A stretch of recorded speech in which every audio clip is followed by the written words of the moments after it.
No matter how you feel about the United Nations, it's the one place on planet Earth where nations get together and attempt to speak with one voice. That's why their resolutions can make a big difference. So when people all around the world see that approximately 40% of the UN Human Rights Council resolutions were against just one country, most of us would assume that country must be a really bad place. Perhaps ruled by, say, a genocidal dictator who kills his own people, or maybe a tyrant continually threatening to annihilate another country. But actually, the country that has been condemned more times than every repressive country on Earth combined is a democracy. The only viable democracy in the Middle East, Israel. And with these repeated resolutions against Israel, it's easy to see why so many in the international community perceive Israel as a major cause of world problems. But are all these resolutions really justified? Because whether or not you agree with how Israel is handling its many challenges, when you do a basic comparison, like the number of deaths Israel is responsible for with the number of condemnations they've received, and then make that same comparison with other countries, it paints a surprising picture of a possible double standard.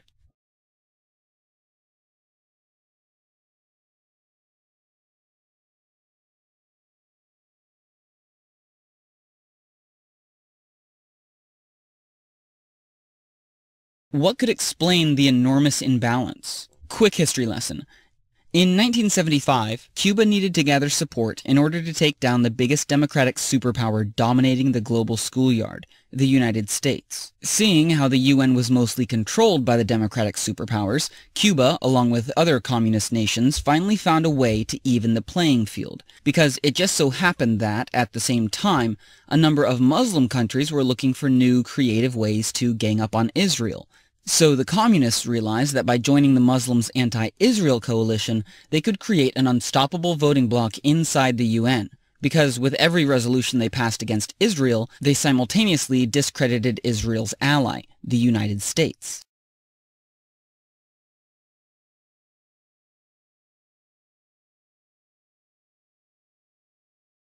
So, in 1975, the newfound communist Muslim voting bloc spearheaded the passing of a UN resolution that officially stated, Zionism is a form of racism. Yes, Zionism. The movement trying to find ways to protect Jews from racism was redefined as racism, which is kind of like saying the civil rights movement is racism and Martin Luther King is a racist. This is why resolution after resolution after resolution against Israel from 1975 until this day easily passes through the UN. But today, this movement has a new tool for attacking Israel as the cause of all our problems: the UN's Durban Review Conference on Racism.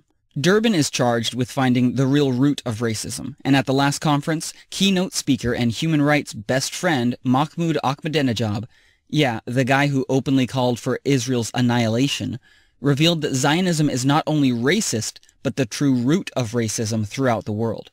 And what has history taught us about what tends to happen when one ethnic group is believed to be the hidden root to all the world's problems? What is happening at Durban is catastrophic, not only for Jews, but for the whole world. And it's growing, spreading, and gaining credibility through Durban. In fact, this year, representatives from over 140 different countries will descend on New York City for Durban as speakers work to convince them about the secret Jewish cause to worldwide racism. Let's learn from history and this time act before false accusations lead to violence. We cannot leave this message unchallenged. We need your help. We're asking you, your friends, families, neighbors, and faith community to join us in New York City and expose this threat and confront this lie before it once again takes hold of half the world.